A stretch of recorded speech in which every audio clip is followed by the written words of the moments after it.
Buenas tardes a todos, bienvenidos a nuestra jornada de actualización I'm Fine.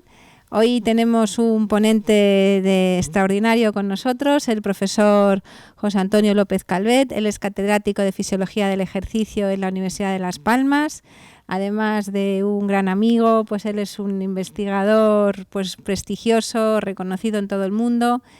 Él estudió, además de medicina y de especializarse en medicina interna, creo, y medicina del deporte, también ha estudiado ciencias del deporte, es decir, que es una persona con una gran formación, con una inquietud investigadora que yo creo que pues de las personas de su generación a nivel mundial que más inquietud ha tenido en profundizar en muchos aspectos de lo que es la fisiología del ejercicio, el rendimiento, incluso el rendimiento extremo. Yo creo que todos hemos aprendido mucho del profesor López Calvet y por lo tanto agradecerle enormemente que haya hecho un hueco para estar esta tarde con nosotros. José Antonio, muchísimas gracias por aceptar nuestra invitación y él nos va a hablar de un tema que a mí me parece apasionante, que es la hiponatremia asociado al ejercicio y que además él tiene un gran dominio y creo que os va a encantar a todos. Así que, sin más, muchas gracias y adelante.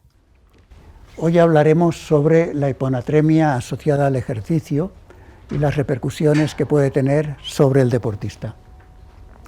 En esta charla abordaremos los siguientes puntos: por qué es importante el sodio, la hiponatremia, mito o realidad, por qué es peligrosa la hiponatremia y cuándo y por qué se produce hiponatremia durante el ejercicio. Y finalmente veremos si se puede evitar la hiponatremia durante el ejercicio. El sodio es un mineral muy importante porque representa aproximadamente un 15% del peso corporal y es el cuarto mineral más abundante en el cuerpo humano. O sea que en el cuerpo humano hay muchísimo sodio. Y este sodio es importante porque influye en la distribución del agua en los distintos compartimentos del organismo. En los niños, la cantidad de agua corporal que hay es un 75%, o sea que nosotros los seres humanos somos principalmente agua. En el cerebro hay de un 77 a un 80%, en la sangre un 83%, en el plasma un 93% del plasma es agua e incluso nuestros músculos son 3/4 parte agua. Y este agua también está presente incluso en los huesos. El agua se mueve del interior de las células al exterior de las células en función de presiones osmóticas. El agua es más abundante en el interior de las células y a este compartimiento se le llama compartimiento intracelular, y al agua que está fuera de las células se le llama agua extracelular, y el agua extracelular está formada por el líquido intersticial que está entre las células y por el plasma sanguíneo. El agua en el organismo representa de un 50 a un 60% del peso corporal. Esta cifra depende del grado de obesidad. En las personas que tienen más grasa corporal, el porcentaje que representa el agua es un poquito menor. En los niños hemos visto que es un poquito mayor, por eso tienen también más riesgo a deshidratarse si no beben suficiente. Aproximadamente un 40% del peso corporal es agua que está en el espacio intracelular. El agua extracelular representa de un 15 a un 20% y se divide en dos compartimientos que son el plasmático y el intersticial. El plasmático representa un 5% y el compartimento intersticial de un 10 a un 15% del peso corporal. El sodio se encuentra en todos estos compartimentos celulares. Tenemos sodio donde hay agua. Así vamos a tener sodio en el plasma, en el líquido intersticial, pero hay muchísimo menos sodio en el interior de las células. Se puede calcular la cantidad total de sodio simplemente multiplicando la concentración de sodio por el volumen de agua que hay en cada espacio. La cantidad de sodio que hay en sangre se puede calcular multiplicando el volumen de agua por la concentración de sodio dividido por el peso molecular del sodio, y esto nos da aproximadamente 21 gramos. Y en el resto vamos a tener una cantidad de sodio que llegará hasta los 64 gramos. y esto nos va a dar un total de sodio en el cuerpo humano que va a estar entre 90 y 100 gramos. El sodio es muy importante porque es el principal determinante de la presión osmótica del plasma. De hecho, las ecuaciones que se emplean para estimar la osmolaridad plasmática, el componente que representa el sodio es el más importante, como podemos ver aquí, que está multiplicado por 1,86 o aquí incluso por 2 veces. Y los seres humanos debemos mantener nuestra osmolaridad entre 285 y 295 miliosmoles. Si la osmolaridad plasmática está por encima, si la concentración de sodio está por encima de 145 miliequivalentes por litro, entonces tenemos hipernatremia. Y cuando está por debajo de 135, tenemos hiponatremia. Y de esto es de lo que vamos a hablar ahora. Entonces, los seres humanos necesitamos mantener el sodio en plasma en esta zona, entre 135 y 145 miliequivalentes. Si la concentración de sodio baja por debajo de 130 miliequivalentes, no es una caída muy importante, fuera del rango fisiológico, puede aparecer hiponatremia sintomática, es decir, pueden aparecer síntomas relacionados con la hiponatremia, ya hablaremos luego de eso. Y cuando baja por debajo de 125 miliequivalentes, entonces puede producirse ya una situación muy seria, hiponatremia severa, que puede provocar edema cerebral y edema pulmonar. Los dos son muy graves, pero en el caso del edema cerebral puede llevar incluso a la muerte de las personas que sufren hiponatremia. Y de hecho la hiponatremia es una de las causas de muerte en algunas deportistas. Es rara, pero de vez en cuando se ve. Además es importante tener presente que la hiponatremia que pueda aparecer durante el ejercicio puede ocurrir incluso hasta 24 horas después del ejercicio. Bien, ¿es la hiponatremia un mito o una realidad? ¿Y por qué se plantea esta pregunta? Sabemos que es una realidad, pero hay en el ámbito del deporte no se le presta atención, ¿vale? Es como algo que no existe, pero no da la cara, ¿no? Como no crea problemas aparentemente, pues la gente no le presta atención. Y la realidad es que sí que existe, ha existido siempre, pero ha empezado a ser algo que se ve con más frecuencia cuando se ha empezado a medir. Es decir, que hay muchas hiponatremias que tienen los deportistas después de las competiciones o durante las competiciones que están pasando desapercibidas porque no dan síntomas, pero desde el momento que se ha empezado a medir, se ha empezado a detectar. Pero luego también ha sido fruto de la observación. Hubo un fisiólogo muy famoso, Tim Noakes, sudafricano, ha sido uno de los fisiólogos y médicos especialistas en medicina del deporte más prestigiosos del siglo XX, que hizo una observación en una competición en Sudáfrica, una competición que se llama la Maratón Comrades, que es una carrera de 86 kilómetros, en el cual un año se corre hacia arriba y el otro año hacia abajo. La diferencia que hay de altura entre el punto más alto y el más bajo son 824 metros, y es una carrera que es conmemorativa. Empezó en 1921 y cada año pues la van haciendo, ¿no? Y este médico observó un caso de una mujer de 46 años de edad, 49 kilogramos de peso, que entró en coma en el hospital después de haber empezado la carrera. Cuando ya le faltaban 20 kilómetros para llegar, se empezó a encontrar mal, y entonces vino su marido a ayudarla y decía cosas incoherentes, no podía comunicarse bien con el marido, y entonces la llevaron al hospital, y en el chequeo inicial, al entrar en el hospital, vieron que tenía una concentración de sodio en sangre de 115 milimoles por litro y fue diagnosticada de hiponatremia. Entonces, este médico observó a más gente en la carrera y llegó a recolectar 4 casos, y estos 4 casos los publicó posteriormente en el primer artículo en el cual se habló de este tema. y a él le tituló el artículo Water Intoxication.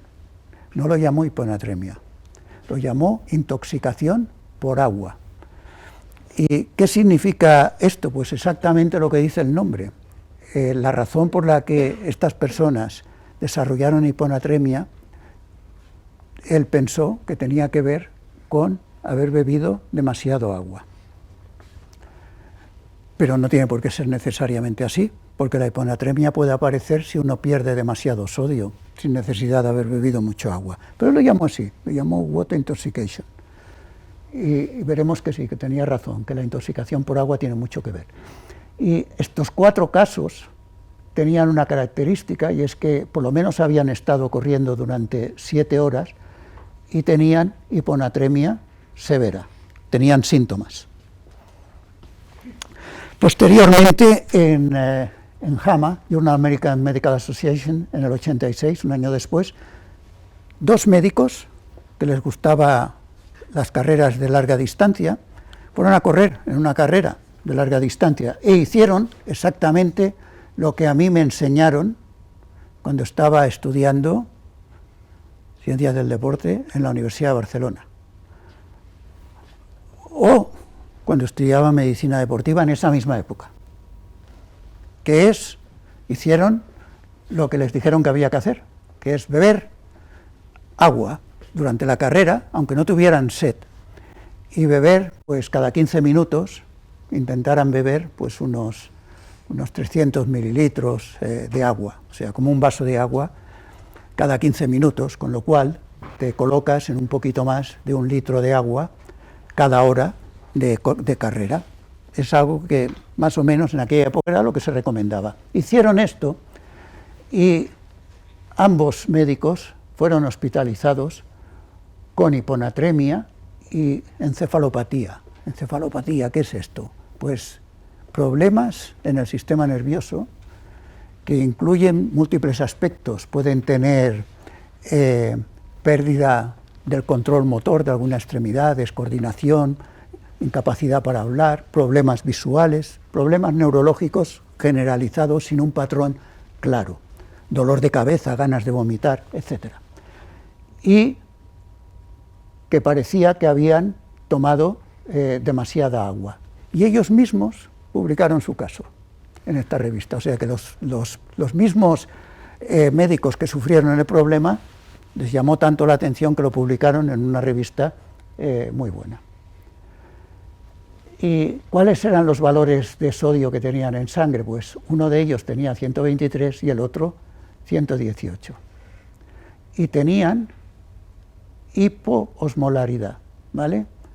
Tenían la osmolaridad plasmática reducida por debajo de los niveles de referencia, lo cual quiere decir que si la osmolaridad está muy baja, durante el ejercicio normalmente sudamos, perdemos agua, nos deshidratamos, la osmolaridad tiene que subir, pero lo que vieron ellos aquí en el hospital es que la osmolaridad estaba baja, y la única forma que hay que baje la osmolaridad de una persona o de un ser vivo es bebiendo mucho agua, porque lo que hacemos nosotros es que cada día perdemos agua.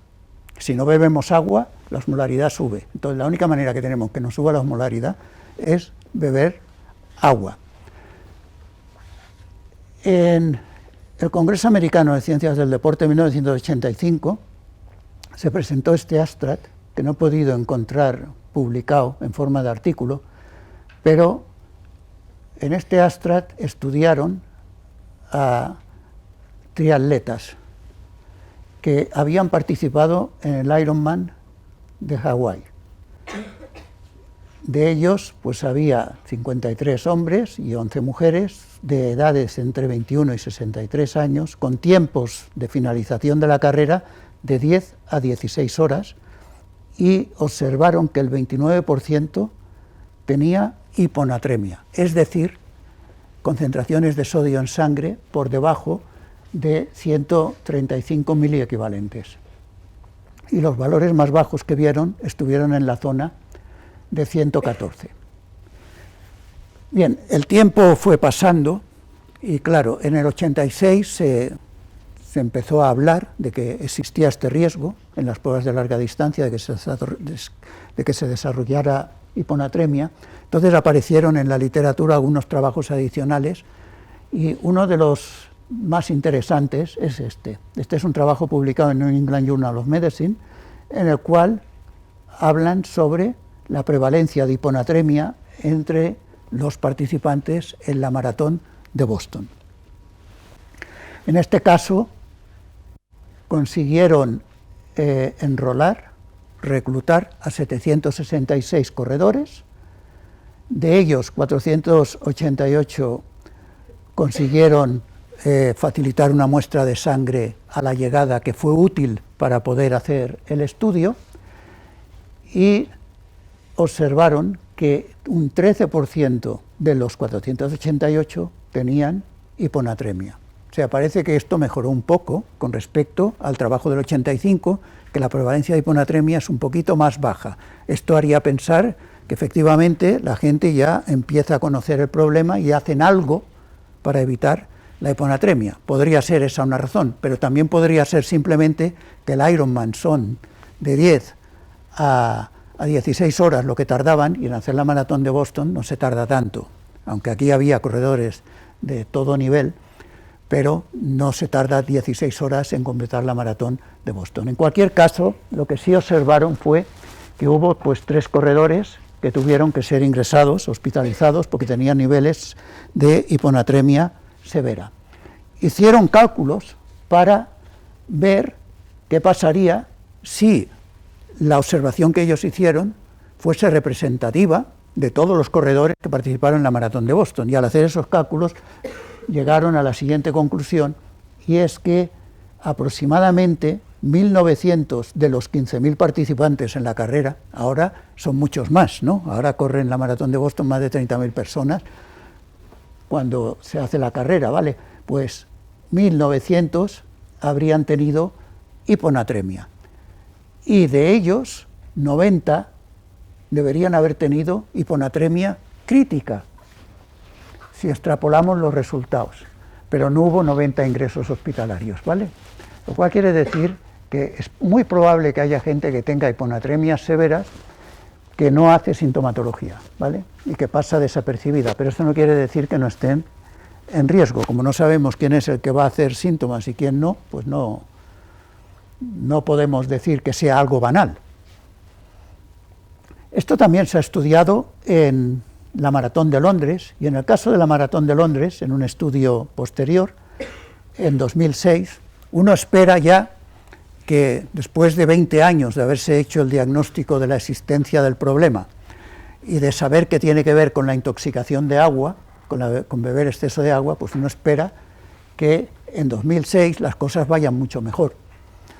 Y en 2006, en la Maratón de Londres, que se corrió con una temperatura ambiental entre 9 y 12 grados, 88 corredores, de 88 corredores, 11 de ellos, el 12,5%, presentó hiponatremia asintomática. O sea que aquí ya no hubo hiponatremias graves. O sea que parece que sí, que las cosas están haciendo un poquito mejor. Y de los que tuvieron hiponatremia, observaron que los que tenían hiponatremia bebieron un poco más que los que no tuvieron hiponatremia. Los que tuvieron hiponatremia bebieron del orden de 843 mililitros hora, comparado con 451, que es lo que bebieron los que no tuvieron hiponatremia. Y miraron qué relación hay entre la cantidad de agua que uno bebe durante la competición y el nivel de sodio después de la carrera. Vieron que hay una asociación que parece indicar que cuanta más agua tomas durante la carrera, mayor es el riesgo de tener hiponatremia. Con los datos de la maratón de Boston, también se estudió qué influencia puede tener el cambio de peso corporal. Y en la maratón de Boston vieron que aquellas personas que tenían hiponatremia, en general habían bebido más agua, ¿vale?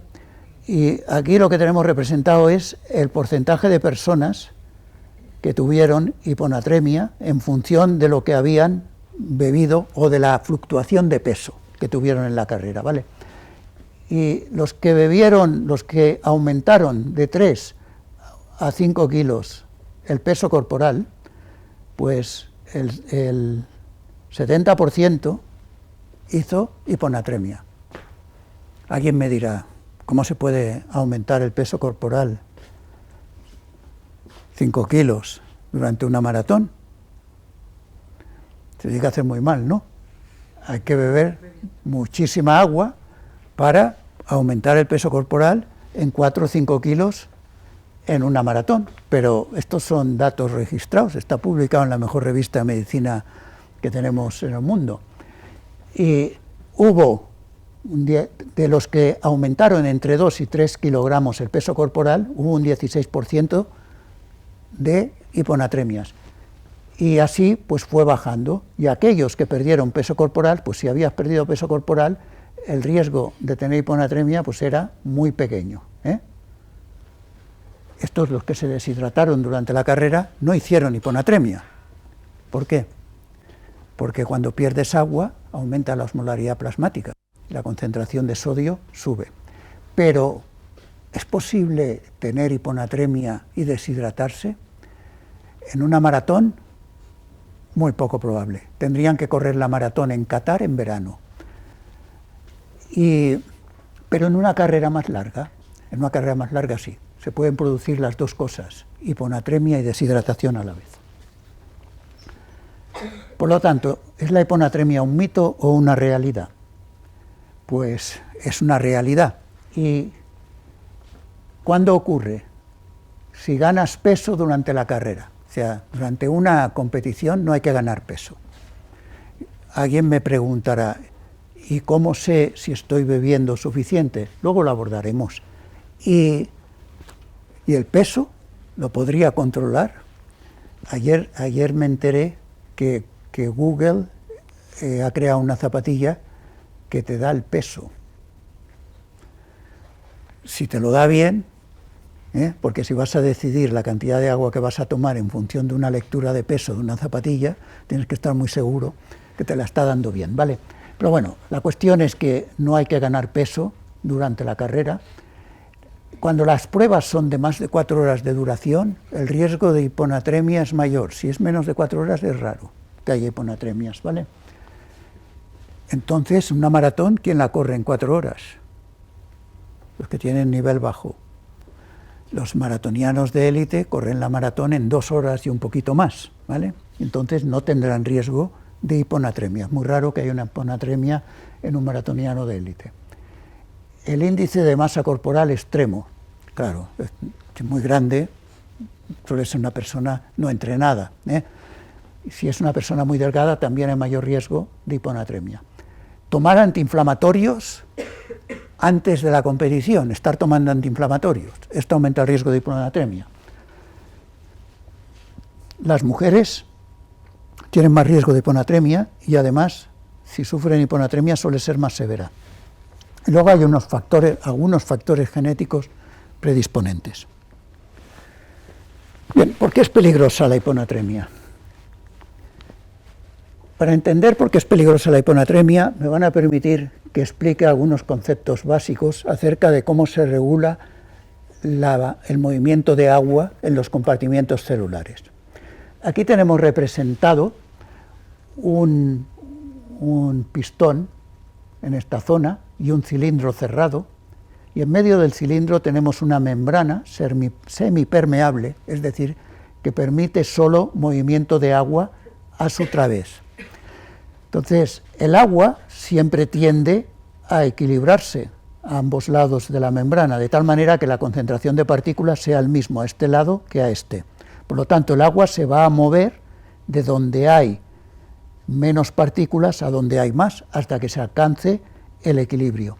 Este movimiento de agua en esta dirección se puede impedir con una fuerza, aplicando una fuerza en el pistón que apriete, que aumente la presión en el interior de esta mitad del cilindro, y como la presión se va a transmitir de acuerdo con el teorema de Pascal en todas las direcciones, el agua tenderá a ir hacia allá si aumento la presión aquí. Entonces, la fuerza que hay que ejercer para evitar que se produzca movimiento de agua a través de esta membrana es la presión osmótica. ¿Qué ocurre en las células? Esto de aquí es una representación de la pared celular, de una célula, y aquí tenemos unos puntitos que representan partículas. Tengo muchas partículas fuera de la célula y pocas partículas dentro de la célula. Estas partículas tienen una particularidad, que es que no pueden cruzar la membrana. Por lo tanto, se dice que son osmóticamente activas. ¿Dónde hay más presión osmótica? ¿Fuera o dentro de la célula? ¿Hacia dónde tendrá tendencia el agua a ir en esta situación? Si el agua puede cruzar la membrana, el agua tendrá tendencia a ir hacia fuera. ¿Para qué? Para equilibrar las presiones osmóticas en los dos lados. Y efectivamente eso es lo que pasa, y al cabo de un rato lo que habrá ocurrido es que la presión osmótica dentro de la célula y fuera será la misma. ¿Y qué habrá pasado con la célula? Que se habrá arrugado. Y esto es lo que pasa cuando nos deshidratamos. Y esto, si le pasa a las neuronas, no es nada bueno, pero podemos tolerar bastante de esto. Podemos perder un 10% del agua corporal y sobrevivir, incluso hasta un 15% en casos extremos, también se puede llegar a sobrevivir. Y cuando hay hiponatremia, ¿qué ocurre? Que la concentración de sodio es muy baja, y cuando la concentración de sodio es muy baja significa que hay menos partículas fuera que dentro de las células. Y entonces, ¿qué ocurrirá? Lo que ocurrirá es que el agua se mueve hacia dentro de la célula, y la célula se expande. Y si sigue entrando agua, lo que ocurre es que llega a romperse. Bien, y cuando esto pasa en los músculos, ¿qué nos ocurrirá? Si esto pasa en los músculos, se nos pueden romper algunas membranas celulares, y entonces sale el contenido de los músculos, las proteínas musculares, al espacio extracelular. Entre ellas, la famosa creatina quinasa, o CPK, que a veces se usa como un indicador indirecto de lo duro que ha sido un entrenamiento o una competición, porque tiene que ver con el daño muscular. Pero también hay otra proteína que se encuentra casi exclusivamente en los músculos, los músculos esqueléticos y en el músculo cardíaco, que es la mioglobina.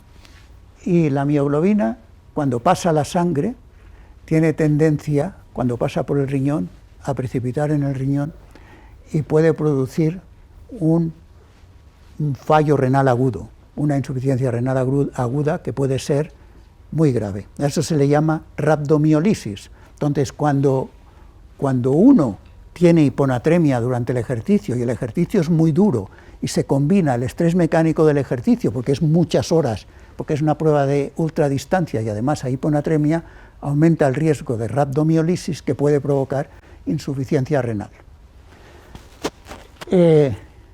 ¿Y dónde más puede entrar el agua? En cualquier célula realmente. Si nos entra más agua en la piel, pues la piel se distiende, ¿no? Y si nos entra más agua en las neuronas, tenemos un problema muy serio, y es que el cerebro está envuelto por una caja rígida, que es el cráneo, y solo tenemos unos pocos agujeros, unos aquí delante para los ojos, y luego tenemos el agujero occipital, donde tenemos el tronco del encéfalo, y si se empiezan a hinchar las neuronas del cerebro de agua, intentan expandirse, y no pueden, ¿no? Entonces, los ojos protruirán un poquito hacia afuera, no pasa nada, pero si el tronco del encéfalo empieza a ir hacia abajo, se comprime el área respiratoria y la persona puede entrar en parada respiratoria y morir, ¿vale? Entonces, a eso se le llama edema cerebral, y por eso es peligrosa la hiponatremia, porque puede provocar la muerte por edema cerebral. En las extremidades el edema es detectable fácilmente al presionar sobre la piel, porque deja una marca que tarda un rato en irse, ¿vale? Bien, ¿cómo se defienden las células cuando hay problemas con el volumen celular? ¿Qué es lo que pueden hacer las células? Las células pueden captar agua, pero si entra demasiado agua se rompen. Otra forma que tienen de luchar contra los cambios de volumen celular es modificando la concentración de partículas osmóticamente activas en su interior. Entonces, cuando una célula quiere perder volumen, lo que hace es enviar partículas osmóticamente activas al espacio extracelular. Cuando quiere ganar volumen, lo que hace es aumentar la cantidad de partículas osmóticamente activas. Pero este proceso es lento. ¿Cómo pueden las células disminuir su volumen? Pues liberando potasio y cloro al espacio extracelular. Esto lo hacen a través de canales específicos que permiten la salida, proteínas transportadoras específicas que permiten la exportación de cloruro y potasio, o canales específicos que permiten la salida de cloro y de potasio al espacio extracelular. De esta manera, aquí dentro quedan menos partículas osmóticamente activas y la célula se puede oponer a el aumento de volumen que le está provocando que haya hiponatremia o que haya una osmolaridad más baja fuera de la célula que dentro. Pero esto es un mecanismo limitado.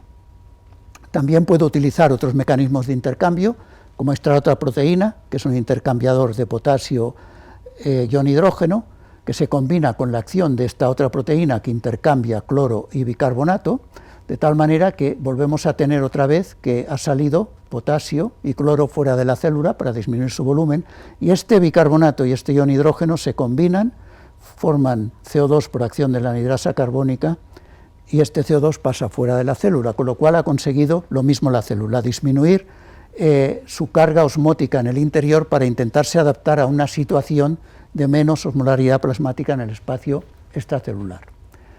Bien, y al revés, cuando lo que quiere la célula es aumentar su volumen, lo que hace es captar sustancias osmóticamente activas. Introduce sodio, cloro dentro de la célula, y lo puede hacer por distintos mecanismos, como esta proteína específica, cuya única función es hacer esto, y al final lo que consigue la célula es poderse adaptar a una situación en la cual lo que hay es una deshidratación crónica. También la célula puede sintetizar moléculas que se llaman osmolitos orgánicos, que permiten a la célula aumentar el número de partículas osmóticamente activas en su interior. Pero este es un proceso de adaptación lento. Bien, en resumen, ¿por qué es peligrosa la hiponatremia? Porque puede provocar edema cerebral, y esto puede provocar la muerte, y puede provocar edema pulmonar, y el edema pulmonar lo que dificulta es el intercambio de gases. Bien, ¿cuándo y por qué se produce hiponatremia durante el ejercicio prolongado en muchos deportistas? Bien, cuando hacemos ejercicio físico, generamos energía mecánica, y esta energía mecánica se produce a través de procesos metabólicos que generan calor. Y la eficiencia energética del músculo esquelético la podemos calcular sabiendo el trabajo mecánico que se está generando durante la actividad física y el calor, la cantidad total de energía que ha hecho falta para generar ese trabajo mecánico. El cociente de estos dos factores es la eficiencia energética. La eficiencia energética para pedalear a 20 vatios está en la zona del 20%. Entonces, si una persona tiene una eficiencia energética del 20%, cuando pedalea a 200 vatios, el total de energía que vamos a tener en el denominador va a ser 1000 vatios, ¿vale? Porque 200 vatios es el 20% de 1000, lo cual quiere decir que aquí yo lo que tengo es calor más trabajo, ¿verdad? Pues la diferencia, el trabajo, la potencia que se está generando es 200 vatios, pues 1000 menos 200, 800. ¿800 qué es? Es el calor. O sea que se van a disipar como calor 800 vatios, que esto es equivalente a 11,5 kilocalorías por minuto. O sea que cuando una persona hace ejercicio, produce calor. Y este calor, parte de él se puede acumular y aumenta la temperatura corporal, pero la mayor parte del calor hay que disiparlo, hay que enviarlo al ambiente. ¿Y cómo enviamos nosotros el calor al ambiente? Los seres humanos y muchos animales con capacidad para sudar envían el calor al ambiente a través de la sudoración. Y por cada gramo de agua que se evapora, se disipan aproximadamente 0,58 kilocalorías, lo cual significa que para disipar 800 vatios de potencia, cuando este ejercicio se hace durante 1 hora aproximadamente, habrá que sudar aproximadamente 1 a 1,2 litros por hora. Y si sudas menos, ¿qué pasa? Pues que disipas menos calor, tu temperatura corporal sube. Y cuando se suda, el sudor es un filtrado del plasma que está formado principalmente por agua y tiene un poquito de sodio.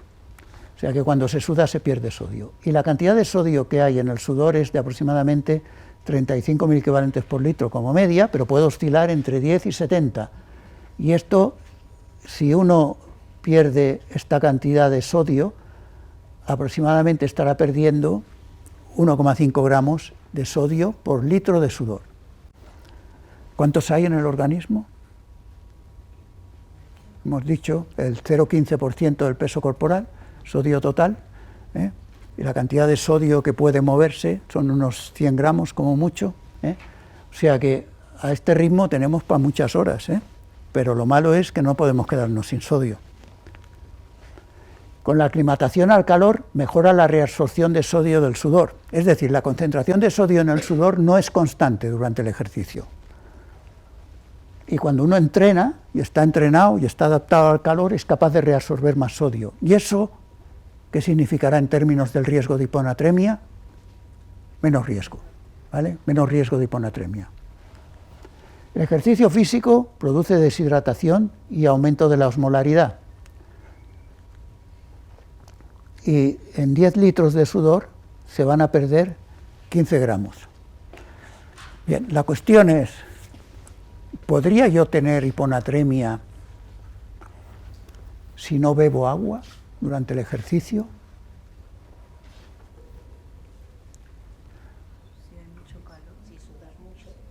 ¿Se puede tener hiponatremia si durante el ejercicio no se bebe agua?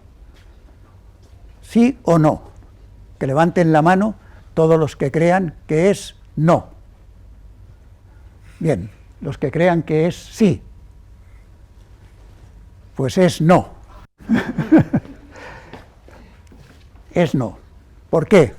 Al principio dijimos que la tendencia natural es perder agua, ¿vale? Y la concentración de sodio en el sudor es igual que la plasmática o más baja. Más baja, es más baja. La concentración de sodio en el sudor es más baja que la concentración de sodio en plasma. 35 miliequivalentes. ¿Cuál es la concentración de sodio en plasma? De 135 a 145, ¿vale? Por lo tanto, cuando sudas, pierdes, ¿qué pierdes? ¿Más agua en relación al plasma o más sodio en relación al plasma? Pierdes más agua, ¿eh? El sudor es hipotónico. Entonces, si uno está perdiendo sudor hipotónico, no puede tener hiponatremia durante el ejercicio, ¿vale? Es imposible. A no ser que perdiera mucho sodio, ¿por dónde? Por la orina, ¿vale? Pero eso no ocurre durante el ejercicio, que se pierda mucho sodio por la orina, ¿vale? A no ser que uno tuviera una enfermedad, en una persona sana no se pierde mucho sodio por la orina. Pero a pesar de todo, la cantidad de sodio que se puede llegar a perder, si uno suda 10 litros, puede perder 15 gramos de sodio. ¿Y eso es mucho o es poco? Empieza a ser una cantidad importante. Hemos dicho que en el plasma hay 21 gramos de sodio, ¿vale? 15 significaría perder el 75% del sodio plasmático. Por suerte está en equilibrio con el espacio intersticial y con el sodio intracelular, y esto se va compensando, ¿vale? Ultraresistencia, pruebas muy largas. ¿Qué pasa con las pruebas muy largas? Vamos a ver un ejemplo de un estudio sobre concentración de electrolitos en maratonianos que compiten en un ambiente, en ultramaratonianos que compiten en un ambiente muy cálido. En este caso se trata de una carrera de 160 kilómetros corriendo, tiempo medio invertido por los corredores, 26 horas. De los sujetos que fueron preseleccionados para el estudio, 26, solo hubo 13 que completaron la carrera, ¿vale? Normal, una carrera así puede pasar de todo. ¿Y cuánto bebieron? Los que terminaron bebieron 19 más o menos 6 litros de agua.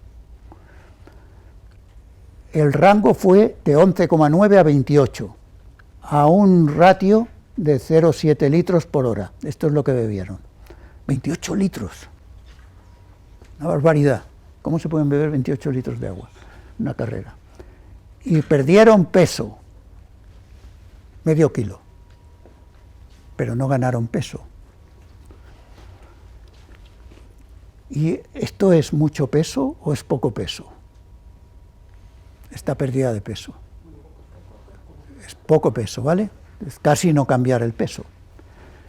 Y tomaron sodio. No solamente bebieron agua, sino que tomaron sodio. ¿Cuánto sodio tomaron? 16,4 gramos, más o menos 6. Margen de 5 a 28 gramos de sal. Y tomaron también un poquito de potasio, 5 gramos de potasio. El 16% del agua que ingirieron vino de los alimentos. Bien, ¿y qué pasó en estos corredores? Bien, cuando se hacen pruebas de larga distancia, el sistema renina-angiotensina-aldosterona se activa. Y este sistema renina-angiotensina-aldosterona es muy importante en la regulación del agua corporal, y en la regulación de la sed, y en la regulación de la osmolaridad.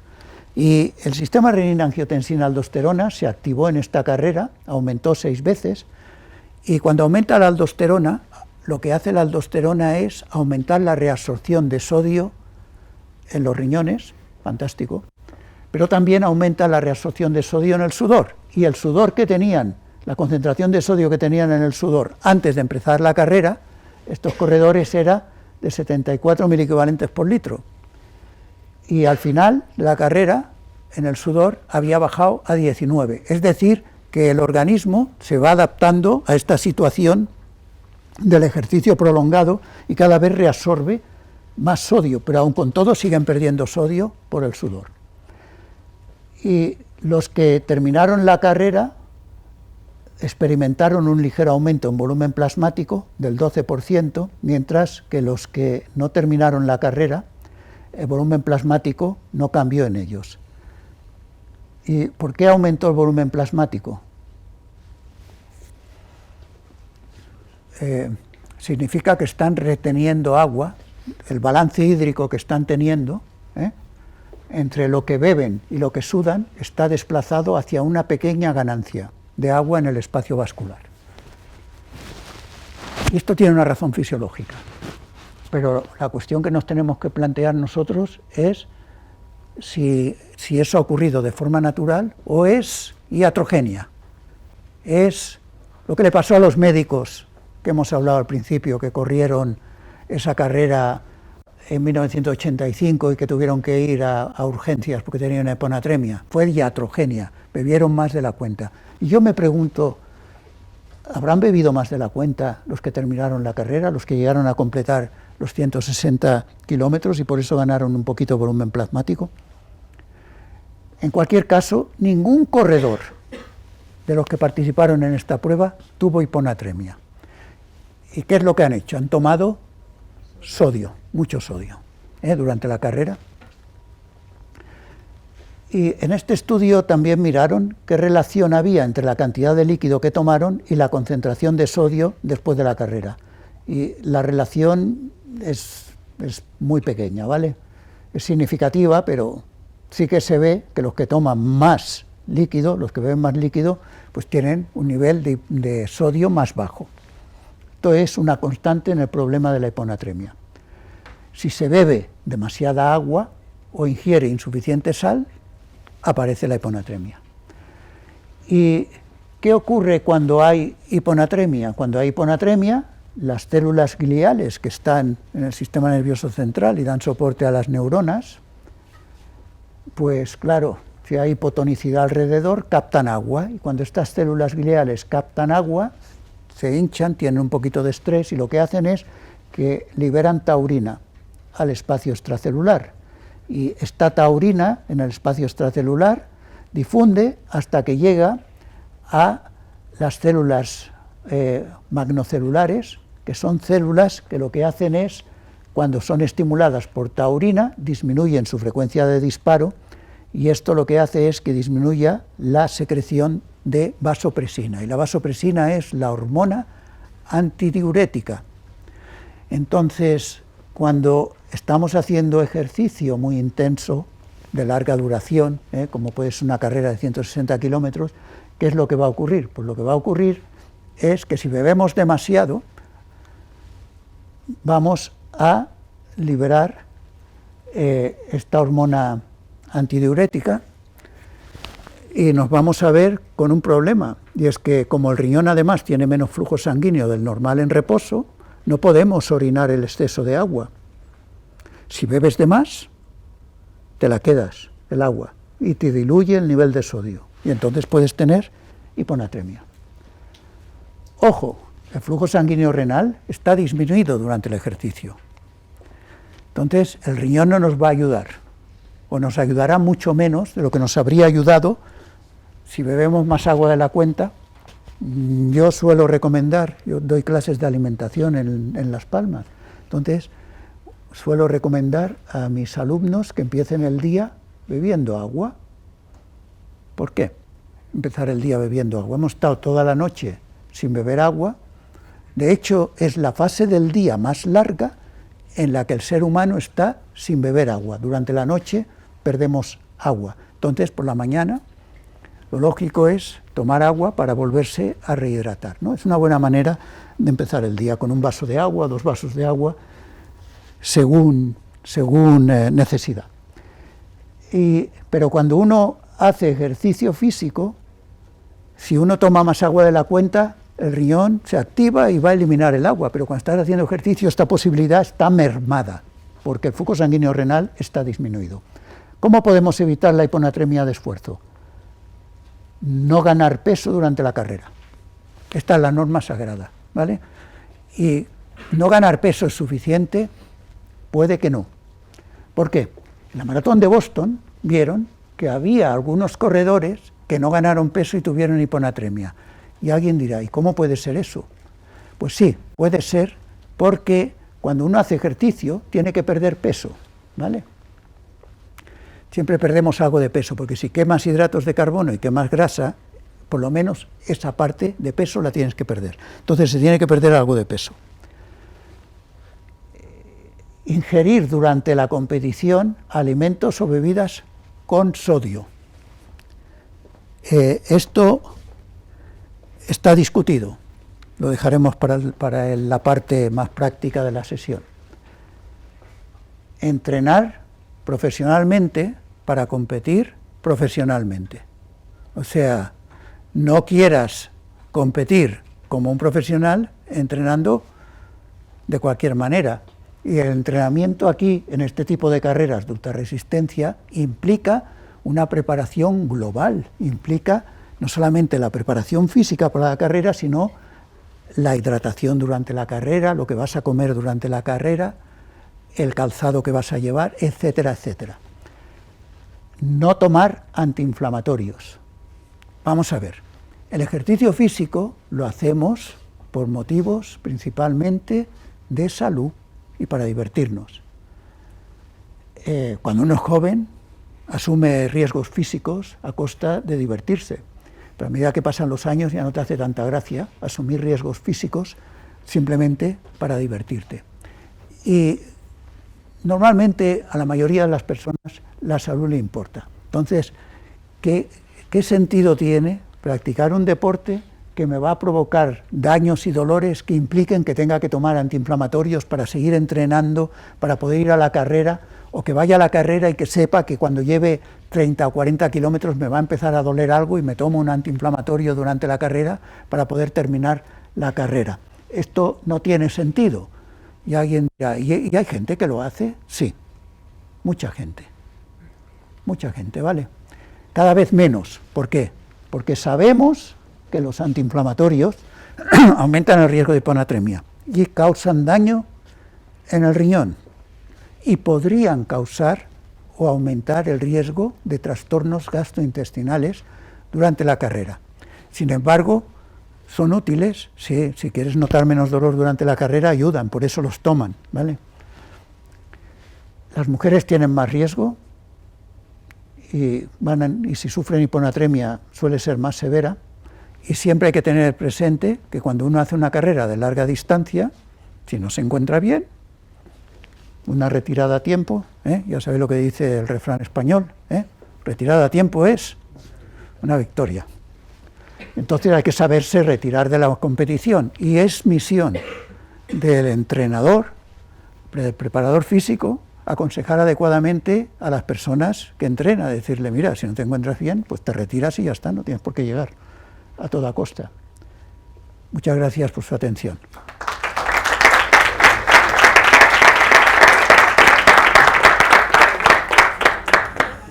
Unos minutos de preguntas. Vale. Preguntas, pasamos a la parte práctica. ¿Alguna pregunta? Yo sí tenía una. Sí. Durante... Le van a dejar un micrófono, porque me parece que se está grabando.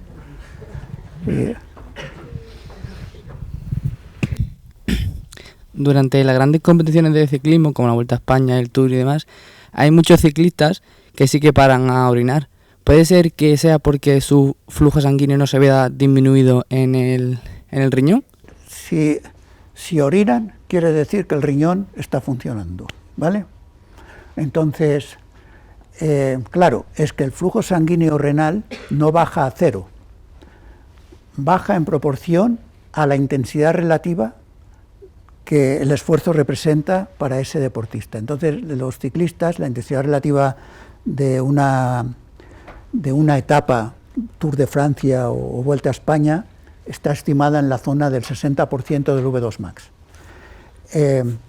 o incluso a veces más baja, ¿vale? Entonces, a esta intensidad, si están bien entrenados, el flujo sanguíneo renal es más bajo que en reposo, pero aún es un poco alto. Entonces, si van bebiendo, es normal que tengan que orinar de vez en cuando. Pero claro, sobre todo, si beben un poco de más, orinarán un poco más. Sí, pero no es porque se adapten con el entrenamiento, ¿vale? Con el entrenamiento, a medida que la persona está más entrenada, la intensidad relativa del ejercicio va bajando. Si baja la intensidad relativa del ejercicio, la capacidad de mantener el flujo sanguíneo renal un poco más alto es mayor. O sea, el 60% del V2 max en un ciclista va a significar menos disminución del flujo sanguíneo renal que en una persona no entrenada. ¿Sí? ¿Más preguntas? Sí, yo tenía una pregunta. Da igual. No, necesita micro. Que has dicho que las mujeres tienen más riesgo a tener hiponatremia y creo que no has explicado por qué. O sea, no he explicado por qué. No. Porque no lo sé. Ah, vale. No sé, pues si tenía que ver con, no sé, que tienen menos cantidad de líquido y por también tienen menos cantidad de... Generalmente cuando dicen esto es más frecuente en los hombres o en las mujeres, siempre dicen serán las hormonas sexuales. Pero una razón podría ser, por ejemplo, que en general la condición física sea un poquito menor, podría ser un factor. Otro, al tener más grasa corporal, como esto se relaciona, a tener el BMI más alto, se relaciona con mayor riesgo de hiponatremia, puede que esté relacionado, pero realmente no se sabe. No se sabe por qué es más frecuente en las mujeres y tiene más severidad en las mujeres. No,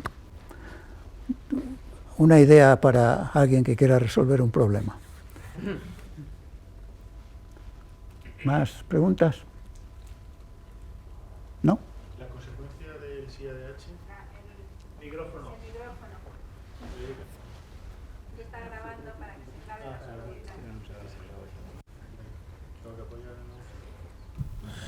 la La consecuencia de un SIADH reflejaría la última parte de la charla que hemos hablado, ¿no? Sí. El estímulo de... Se refiere al síndrome de secreción inadecuada de hormona antidiurética, ¿vale? Lo que él ha dicho técnicamente, ¿verdad? Sí, ¿no? Sí, es justo lo que hemos... O sea, que la hormona antidiurética, que lo que hace es que se reabsorba más agua en el riñón, normalmente se tiene que segregar cuando la osmolaridad sube, no cuando la osmolaridad baja, ¿vale? Si se segrega hormona antidiurética disociadamente del nivel de osmolaridad, decimos que hay una secreción inadecuada. Sí. Es la última parte de la charla, coincide... Sí, incidiremos un poquito más en la parte práctica en esto. Vale.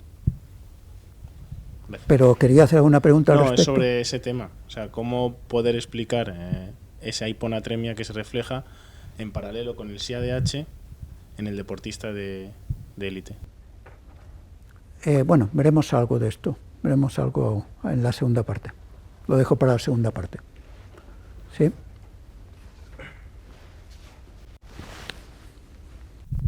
Bueno, en primer lugar, gracias por la presentación. Y lo que quería preguntar yo es, ¿influye en algo el estado nutricional, concretamente la ingesta de sodio del deportista previamente al ejercicio? El estado nutricional previo, sí que influye, ¿vale? Hay algunos casos comentados en la literatura por ejemplo, hay un caso muy curioso de un soldado. En el ámbito militar de vez en cuando se ve esto, ¿vale?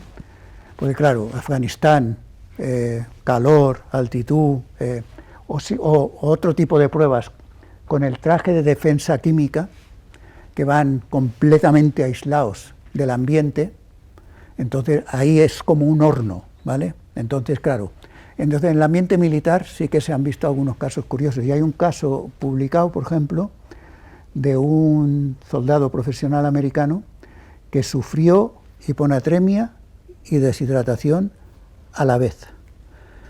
Y una de las razones por las que creen que esto ocurrió es por lo que hizo la noche anterior a la simulación. Hizo una simulación de combate y demás que era muy costosa físicamente, ¿vale? Y por la dieta que había seguido el día anterior se había hiperhidratado, ¿eh? Suponen que pudo influir. O sea que es posible que sí, que lo que uno ha hecho el día anterior o los 2 días anteriores pueda tener una influencia en lo que pueda pasar el día de la competición. Pero, ¿puedes tener hiponatremia si no bebes durante la competición? Independientemente de lo que hayas hecho el día anterior, si no bebes durante la competición no tendrás hiponatremia. Esto no quiere decir que no haya que beber, ¿vale? Simplemente que tenemos un problema que se relaciona, lo llamaban water intoxication, intoxicación por agua. Tenemos un problema que se debe a exceso de agua.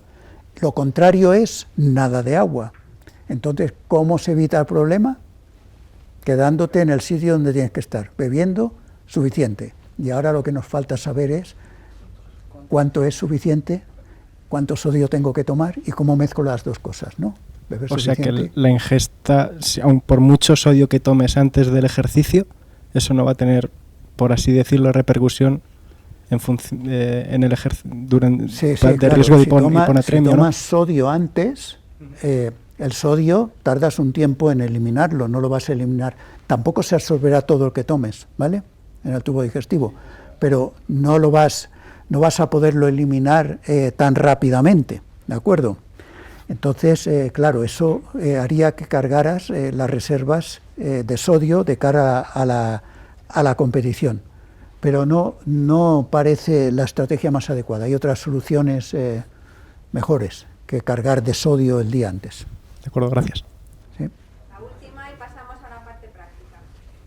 Vale, gracias. Sabiendo que cambia la capacidad de reabsorción de sodio que tenemos a lo largo de estas pruebas tan largas, sería interesante que la cantidad de sodio que tomamos también vaya cambiando según va avanzando la prueba, que al principio si perdemos más o directamente manteniendo una línea no sería necesario jugar con este...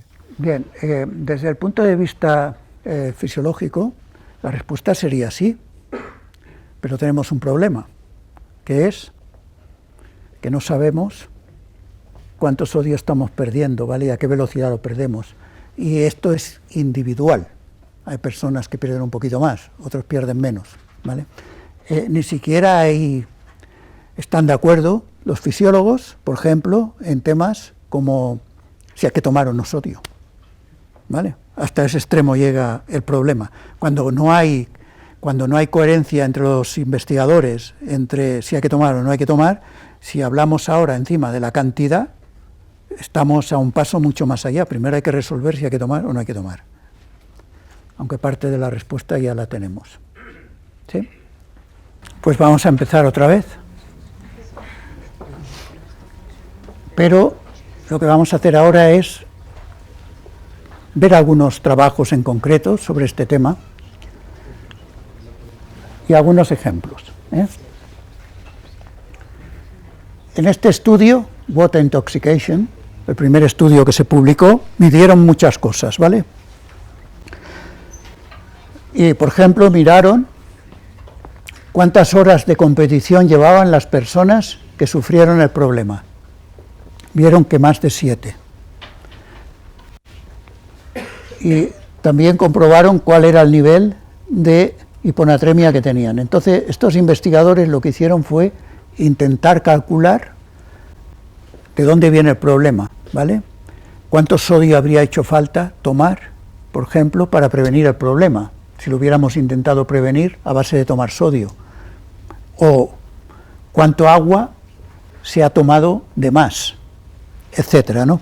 Entonces, yo he cogido esta tabla que casi no se puede ver y la he puesto a cachos, ¿no? Y ahora vamos a ver este cacho de aquí, ¿eh? Y aquí lo que podemos ver es, dice, cantidad predicha de cloruro sódico perdido con el sudor. ¿Cuánto sodio perdieron estas personas que tuvieron hiponatremia con el sudor? Y esto no es algo banal, porque interesa mucho saber si este problema de la hiponatremia se podría deber a personas que no son capaces en sus glándulas sudoríparas de retener suficiente sodio, o sea, que perdieran más sodio de lo normal. Y la predicción que hicieron de pérdida de sodio, pues es que perdieron, uno de ellos perdió 11 gramos de sodio, el otro 15, el otro 17 y el otro perdió 7, o sea que basta con, incluso sin haber perdido demasiado sodio, tuvo hiponatremia. ¿Por qué habrá tenido hiponatremia a pesar de que ha perdido poco sodio? Habrá bebido demasiado agua, ¿no? O sea, es lo más probable. Durante la carrera, la temperatura en esta competición, en estas competiciones, estuvo entre 15 y 23 grados, ¿vale? Entonces, a pesar de eso, sudaron bastante. Y la cantidad de sodio que estimaron que perdieron con el sudor, la tenemos aquí, que está en milimoles, y yo la he pasado a gramos, dividiendo por el peso molecular del cloruro sódico, que lo tenemos aquí debajo, y entonces da que la cantidad de sodio que perdieron estuvo en la zona de 2.6 a 9 gramos. Vale, esta información es relevante, ¿por qué? Porque si mi objetivo fuera únicamente prevenir la hiponatremia, me bastaría con tomar esta cantidad de sodio. O sea que no hace falta tomar mucho sodio para prevenirla desde el punto de vista del sodio, ¿eh? Y la cantidad requerida para no tener hiponatremia, bebiendo todo el agua que ellos bebieron, habría sido de 9 a 12 gramos. Es decir, si yo quiero beber toda esa cantidad de agua y no tener hiponatremia, tendría que haber tomado, según los casos, de 8 o de 9 a 12 a 16 gramos de sodio. Entonces, con estos dos parámetros son con los que hay que jugar, ¿eh? O añades sodio o bebes menos. Hiponatremia durante el ejercicio físico prolongado de baja intensidad. ¿Me puede ocurrir que yo tenga hiponatremia cuando lo que hago es, en lugar de una competición como una carrera de 160 kilómetros, caminar? Pues vamos a verlo. Nosotros hemos hecho un estudio en el cual hemos tenido a un grupo de voluntarios caminando 4 días seguidos, 8 horas cada día. Querían adelgazar, ¿vale? El objetivo era que adelgazaran. Y entonces, como tenían prisa, lo que hicimos fue proponerles una forma rápida de adelgazar, que es mucho ejercicio, ¿eh? Y la forma más rápida de adelgazar cuando uno hace mucho ejercicio es comer muy poco. Entonces les dimos solamente unas 320 kilocalorías por día, de tal manera que tuvieron un déficit energético de 5.500 kilocalorías. Pero les dimos agua, ¿eh? Durante las caminatas. Pero teníamos un problema, ¿eh? Si no les damos sal, nos harán hiponatremia, porque si no comen, en los alimentos hay sodio, ¿vale? Pero si les damos muy poco alimento, y además el alimento que le dimos era una disolución controlada, o sea que el sodio que había en el alimento, nosotros sabíamos cuál era, ¿vale? Pues bien, estos voluntarios los dividimos en 2 grupos, a 7 de ellos les dimos 0,8 gramos por kilogramo de peso corporal de azúcar común disuelto en agua, y a otros 8 les dimos 0,8 gramos por kilogramo de peso corporal de proteína de suero de leche, también disuelta en agua. Y de esto les dimos medio litro por la mañana, medio litro al mediodía y medio litro por la noche. Y eso fue la comida, todo el alimento, ¿vale? Pero esto es 1,5 litros de agua. Y 1,5 litros de agua es suficiente agua para un día en el cual estás caminando 8 horas.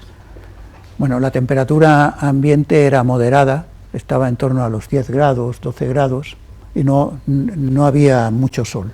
Lo hicimos en Suecia y no había demasiado sol aquellos días. Entonces, ¿es mucho agua? No, es poco agua, ¿vale? 1,5 litros, 2 litros de agua es lo que necesita una persona que no está haciendo ejercicio de forma importante. Ellos necesitaban mucha más agua. Entonces, lo que hicimos fue facilitarles una solución de hidratación.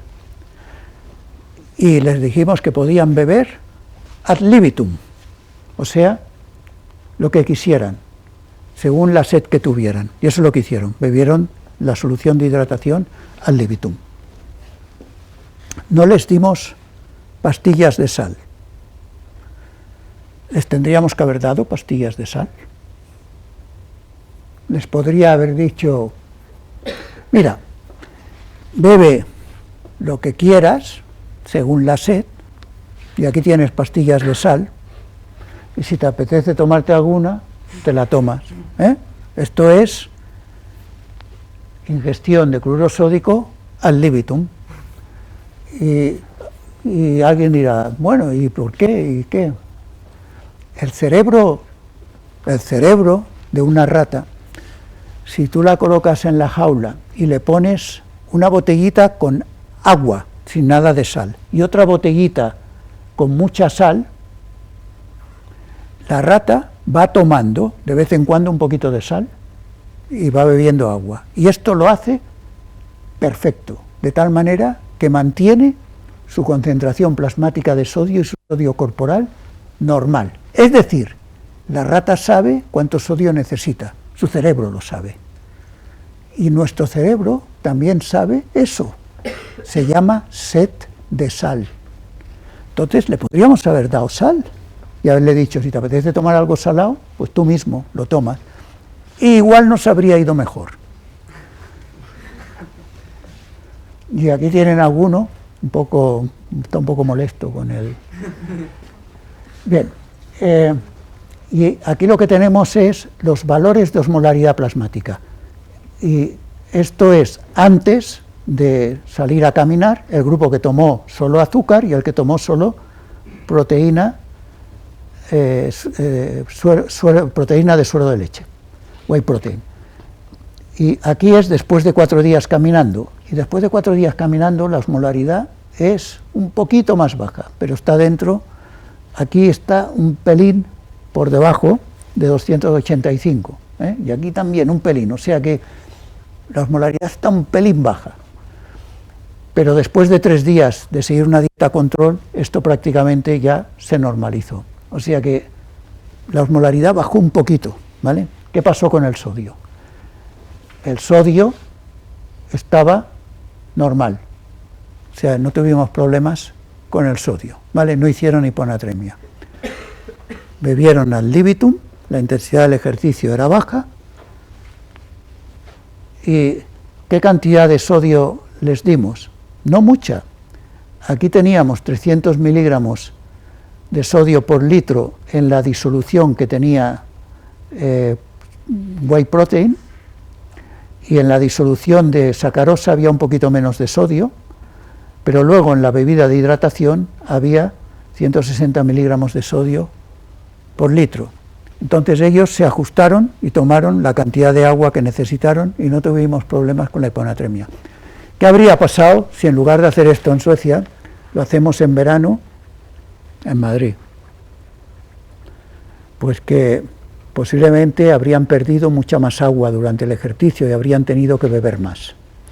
Y posiblemente tendríamos que haber puesto más sodio en la bebida o probar los de las pastillitas. Lo de las pastillitas nadie lo ha probado que yo sepa en este setting de leche. Otro ejemplo, más radical todavía, 24 horas en la bici, continuo, pedaleando 24 horas, sin parar, con solamente pequeños descansos para ir al baño. Este estudio se ha hecho y lo hicieron un grupo de ciclistas, triatletas, perdón, hicieron 24 horas a 126 vatios, les dejaron beber ad libitum. ¿Y qué ocurrió? Pues aquí tenemos las características de los deportistas, consumo máximo de oxígeno, 5,2 litros por minuto, por kilo de peso 68. No está mal, para un triatleta no está nada mal. Frecuencia cardíaca máxima 180. Pues bien, estuvieron trabajando en la zona de 36 mililitros kilogramo minuto, que es el V2 max de un sedentario bastante sedentario. Pues ellos estuvieron 24 horas a esta intensidad. Y aquí tenemos la cantidad de agua que bebieron cada 3 horas, pues bebían alrededor de 3 litros a las 3 horas, otra vez 3 litros, o sea, aproximadamente 1 litro por hora de agua, y bebieron ad libitum. ¿Cuál es el problema que puede haber? Es mucha agua, están bebiendo mucha agua, ¿vale? Que están en un laboratorio y sudan mucho, esa podría ser una razón. La otra puede ser cultural, están influenciados por un ambiente que nos rodea, que dice que hay que beber mucho cuando uno hace ejercicio para no deshidratarse, ¿vale? Entonces, si ellos tienen esto en su cerebro, pueden estar bebiendo más de lo que dicta la sed. Y esta es la cantidad de líquido que fueron orinando durante este periodo. Y lo que vemos aquí es que, pues, 300 mililitros por hora, unos 100 mililitros de producción de orina por hora, que es bastante poco. Es bastante poco. El hematocrito pasó de 44 a 41. ¿Y eso cuánto es? Pasar de 44 a 41, ¿cuánto representa este cambio en hematocrito? ¿Cuánta sangre hay que ponerle a una persona para que su hematocrito suba de 41 a 44. Una bolsita casi, ¿eh? O sea, una unidad. Una bolsita de sangre casi, ¿eh? 4 unidades de hematocrito con una bolsita más o menos. O sea que, ¿qué les ha pasado? Han perdido medio litro de sangre, de glóbulos rojos, el equivalente en glóbulos rojos, 200 mililitros de glóbulos rojos. No, lo que les ha pasado es que han bebido posiblemente mucha agua y tienen hemodilución. Hemodilución. O sea que otra manera de intentar saber si estamos bebiendo más de la cuenta o no sería monitorizar el hematocrito durante el ejercicio. ¿Y eso es difícil? Sí, hoy en día sí, pero existen ya aparatitos que permiten medir la concentración de hemoglobina en una gotita de sangre, ¿vale? Y eso sí que lo podríamos utilizar para ver si la concentración de hemoglobina es alta o baja. ¿Qué pasó con la concentración de sodio? A las 3 horas 135, 136, 135 más menos 4. Algunos tenían hiponatremia. 133 a las 18 horas. 133 y hiponatremia. Bebiendo al libitum.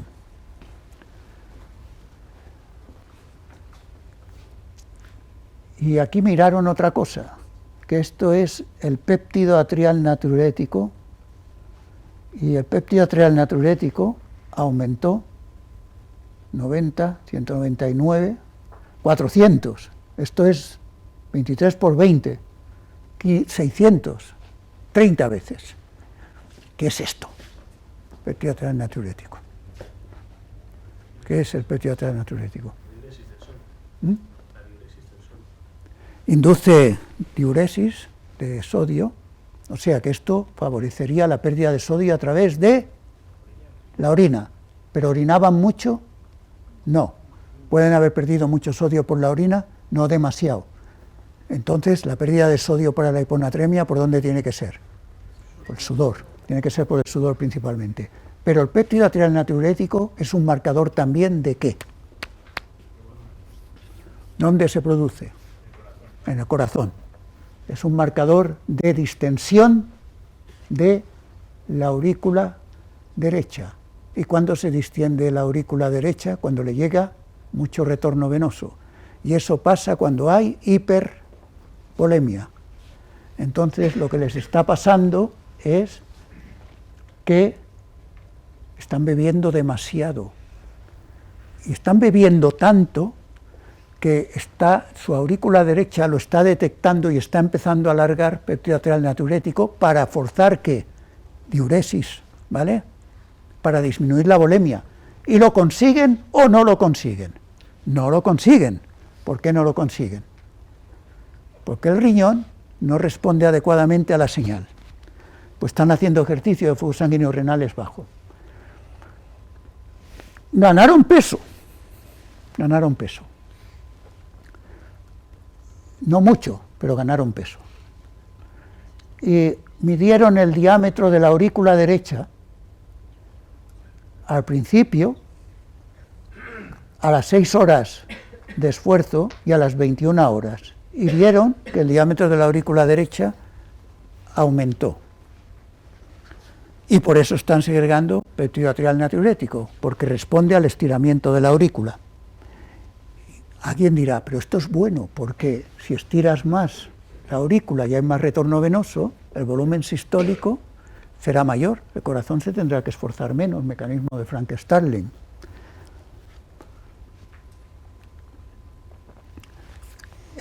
Bien, es verdad, eso facilita el funcionamiento cardíaco. Bien, la siguiente cuestión es cómo gestionamos esto. ¿Hay que beber mucha agua? ¿Hay que beber poca? ¿Le tenemos que decir a la gente que beba lo que quiera? Si beben lo que quieren, ¿pueden tener hiponatremia? Sí. ¿Por qué se puede tener hiponatremia si beben lo que quieren? Lo acaban de ver. Son ciclistas, están acostumbrados. Porque si culturalmente tú piensas que tienes que beber mucho, y te dicen bebe según la sed, puede que te pases de la raya, ¿vale? Entonces, ¿es la sed la señal óptima para beber? En la Federación Internacional de Atletismo, hace muchos años, en el siglo pasado, tenía una regla que decía, la regla 165.5, que los corredores de maratón no podían beber líquidos antes del kilómetro 11 y que después solamente podrían beber cada 5 kilómetros. No lo saben, estaban protegiendo a sus maratonianos contra la hiponatremia. En 1953 cambiaron la regla y ya dijeron que solamente se darían bebidas por parte de los organizadores, es decir, que los corredores no podían llevar bebidas y que esto sería después del kilómetro 15. Y beber se consideraba innecesario y un signo de debilidad, ¿vale? O sea y luego hemos pasado de recomendar no beber a beber demasiado. Y ahora tenemos que volver a poner las cosas en su sitio. Bien, ¿por qué se activa el sistema RAS durante el ejercicio físico prolongado? ¿Por qué se activa el sistema renina-angiotensina? Porque si nosotros tenemos que mantener nuestra osmolaridad constante, ¿vale? ¿Y cómo hace el organismo para mantener la osmolaridad constante? Si nos deshidratamos, que es lo que pasa cuando sudamos y hacemos ejercicio, si no bebemos, nos deshidratamos. Lo que ocurre cuando nos deshidratamos es que tenemos sed, y entonces, cuando aparece la sed, bebemos y se ajusta la osmolaridad. Si aumenta la osmolaridad, se segrega hormona antidiurética, y la hormona antidiurética lo que hace es reabsorber agua en el riñón. Esto funciona bien en reposo, ¿vale? Pero durante el ejercicio funciona peor porque el flujo sanguíneo renal está disminuido. Cuando hay deshidratación, las ganas de tomar sal son menores. La rata no toma sal cuando está deshidratada y nosotros tampoco tenemos tendencia a tomar sal cuando estamos deshidratados. Y además se produce natriuresis, se estimula la secreción de sodio por la orina. ¿Qué pasa cuando hay hiponatremia? Lo contrario, cuando hay hipotonía, cuando la osmolaridad es más baja de lo normal, entonces disminuye la sed, tomamos menos agua, y eso facilita la corrección. Disminuye la secreción de hormona antidiurética, y esto favorece también el restablecimiento de la osmolaridad normal. Aumenta el apetito por el sodio, nos apetece tomar algo salado. Esto le ha pasado a todo el mundo, que dice, ay, me gustaría tomar algo salado.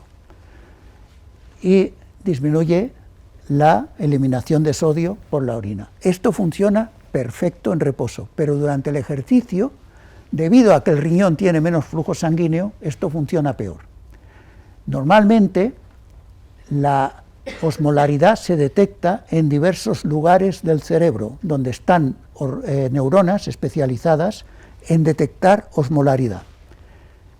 Y también se detecta la osmolaridad en la faringe y en el tubo digestivo. O sea que cuando nosotros bebemos algo, si tiene una osmolaridad alta, el cerebro recibe información de la osmolaridad de lo que estamos tomando. Por eso la rata y nosotros también podemos regular muy bien lo que estamos mezclando, ¿vale? Si tomamos algo más salado o menos salado, si nos apetece más salado o no, y cómo está influyendo esto en la osmolaridad plasmática. Las neuronas sensitivas, donde están los osmorreceptores primarios, están en una estructura que se llama OVLT, órgano vascular de la lámina terminal. Y las zonas corticales que detectan la sed están en el lóbulo de la ínsula y en el córtex cingulado anterior, que es esta estructura que hay aquí. Esto es un cerebro de rata. La neurohipófisis libera ADH cuando aumenta la osmolaridad. Y la ADH actúa en el riñón y produce aumento aumento de la diuresis y de la, inhibición de la diuresis y de la secreción de sodio. Cuando se produce aumento de la osmolaridad, aumenta el tono simpático, y el tono simpático va a actuar sobre el riñón, disminuye el flujo sanguíneo renal, y esto produce liberación de angiotensina 2. La angiotensina 2 va a hacer que disminuya la diuresis y además produce sed. Cuando hacemos ejercicio físico, el tono simpático también aumenta, y esta parte de del asa reguladora se activa, y la actividad simpática durante el ejercicio, ¿de qué depende? De la intensidad relativa del ejercicio. A más intensidad relativa, más actividad simpática, por lo tanto va a haber más vasoconstricción renal, más aumento de la angiotensina. De hecho, si se le inyecta a seres humanos una solución salina hipertónica, la actividad simpática aumenta. O sea que esto es una respuesta a la osmolaridad también. O sea que si se combina aumento de osmolaridad y ejercicio, más aumento de actividad simpática todavía. Cuando se hace ejercicio físico prolongado, disminuye el flujo sanguíneo renal, se activa el sistema renina-angiotensina, aumenta la secreción de aldosterona, aumenta la recaptación de agua, aumenta la recaptación de sodio en los riñones y se estimula la sed. Y además la angiotensina ayuda a mantener la presión arterial. Pero esto va a tener el problema, y es que facilita el desarrollo de hiponatremia. ¿Cómo hay que reponer el agua? Este estudio es significativo al respecto. En este trabajo que dirigió Tim Noakes, precisamente, lo que estudiaron fue cómo afecta al rendimiento durante una prueba de 80 kilómetros el reemplazar de distinta forma las pérdidas de agua. Por ejemplo, un día los sujetos fueron al laboratorio y no tomaron agua durante la prueba de 80 kilómetros. Otro día lo que hicieron fue simplemente enjuagarse la boca. Cuando se enjuagan la boca, lo que hacen es que estimulan a los osmorreceptores. Y esto momentáneamente puede suprimir la sed, ligeramente, ¿vale? Otro día lo que hicieron fue reponer el 33% de la pérdida. Otro día bebieron ad libitum. Otro día lo que hicieron fue reponer el 66%. Y otro día lo que hicieron fue reponer el 100%. ¿Cómo sabían las pérdidas? El peso. Midieron qué pesaban antes y qué pesaban después, y lo calcularon. Y lo que repusieron fue la pérdida de peso corporal. ¿Y qué es lo que vieron? Pues que si bebes, si repones mucho, si repones el 100% de la pérdida, el peso no cambia. Pero si repones menos, si no tomas nada de agua, por ejemplo, pues entonces lo que ocurre es que hay deshidratación, Se pierde un 3, un 4% del peso corporal. Si se pierde más del 2% del peso corporal, se podría haber afectado el rendimiento. No en todo el mundo, no siempre, pero se podría haber afectado el rendimiento.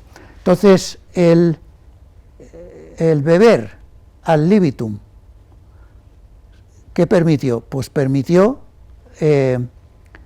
mantener el rendimiento, pero perdieron un poquito de peso, perdieron un 2% de peso corporal.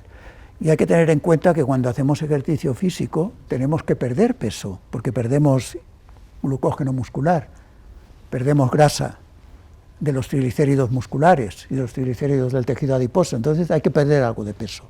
Entonces, este estudio concluyó que lo que hay que hacer es beber según la sed. Este es otro trabajo parecido, en el cual analizaron esto en un grupo de corredores, 55 mililitros kilogramo minuto, esto es un poquito más que los sedentarios. Hicieron 2 horas al 60% del V2 max. En un estudio lo que hicieron fue hacer el ejercicio a 22 grados, 30 y 35, les dejaron beber ad libitum. ¿Qué pasará? Cuando haces el ejercicio a 35 grados tienes que sudar mucho, y lo que querían ver los investigadores es si cuando sudas mucho repones suficiente, o si el ambiente es muy cálido no llegarás a reponer suficiente agua. Y en otro estudio lo que hicieron fue que hicieron el ejercicio 3 veces a 35 grados, pero en una de las veces bebieron ad libitum y en otra les dijeron que tomaran 1,4 litros de agua repartidos temporalmente con un poquito de hidrato de carbono o un poquito de proteína de suero de leche. Y luego les dijeron, y si tienes más sed, bebe ad libitum. ¿Y qué es lo que pasó en este estudio? Pues que tenían más sed siempre cuando la temperatura ambiental era más alta, lógico. Y la pérdida de peso corporal que tuvieron fue similar, lo cual sugiere que debieron beber parecido. La cantidad de agua que bebieron, o sea, que bebieron suficiente para compensar la pérdida de sudor. La cantidad de agua que bebieron fue mayor cuanto mayor fue la temperatura ambiental. La cantidad de agua que perdieron por la respiración fue similar. Y la cantidad de agua que ganaron por oxidación de sustratos también fue similar. Entonces, ¿cuál es la principal conclusión de este estudio? Que bebiendo ad libitum se puede reponer lo que se ha perdido, pero no todo. Reponen solamente 2/3 de las pérdidas de agua. Y esto plantea un problema, que es qué pasaría si la competición, esto en lugar de durar 2 horas, dura 24 horas. Si solo repones 2/3 de la pérdida de agua en 24 horas, eso sería un problema, te deshidratarías. ¿Qué pasó cuando lo que tomaron tenía hidrato de carbono o proteína de suero de leche más un complemento ad libitum? ¿Y por qué se hace esto? Esto se hace porque, claro, cuando un deportista está compitiendo, lleva agua, ¿verdad? Y lleva comida. Y va mezclando las dos cosas, de vez en cuando come y de vez en cuando bebe. Pues intentan simular esta situación. Y cuando se hace esto, lo que se ve es efectivamente que también son capaces de reponer las pérdidas de agua de forma adecuada, ¿vale? Sal. No quiero que se vayan aún, aunque algunos ya lo han hecho. ¿Qué pasa con la sal? ¿Hay que tomar sal o no hay que tomar sal? ¿Sí o no? Team notes. Sodium supplementation is not required to maintain serum sodium concentration during an Ironman triathlon. O sea, que no hace falta, ni siquiera durante un Ironman, no hace falta tomar sodio. Pero si pierdes 10 gramos de sodio, no vas a tomar sodio. Tal vez deberías tomar algo de sodio, porque si no, tendrás que tener mucho cuidado con lo que bebes.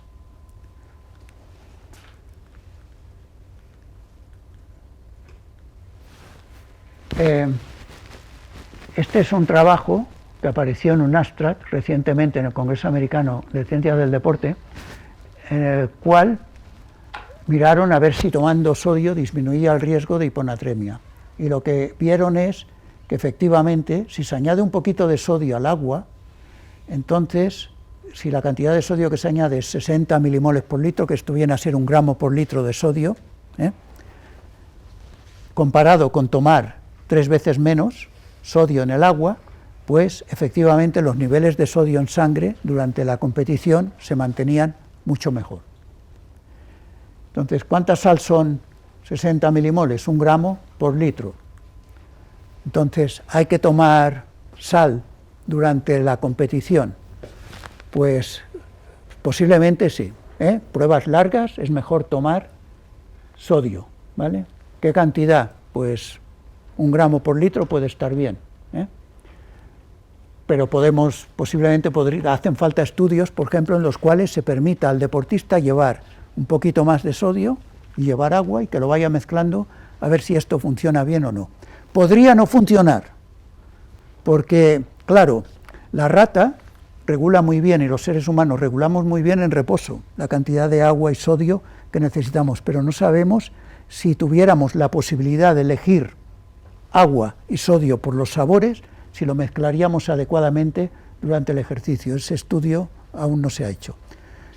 Pues muchas gracias por vuestra atención. Si tenéis alguna pregunta más, me parece que aún me queda tiempo. ¿Qué hora es? 16. hacemos la despedida. Bueno, pues muchísimas gracias, José Antonio. Yo creo que, como siempre, que has cumplido todas las expectativas. Yo siempre digo que el tema de la hiponatremia y la hidratación es importante, y más en un país como España, que en la mayoría de los sitios hace calor, incluso hoy hay 16 grados, en verano llegamos a 40, o sea que es un tema serio, importante en deportistas y en no deportistas, y que todavía, como hemos visto, hay margen para la investigación. Oh, mucho. Sí. Así que, bueno, pues con esto agradecerte de nuevo tu presencia y ya despedimos la jornada de hoy. Si alguno pues le quiere hacer alguna pregunta ya, pero ya la grabación la dejamos aquí. Muchas gracias. Pues muchas gracias a ustedes.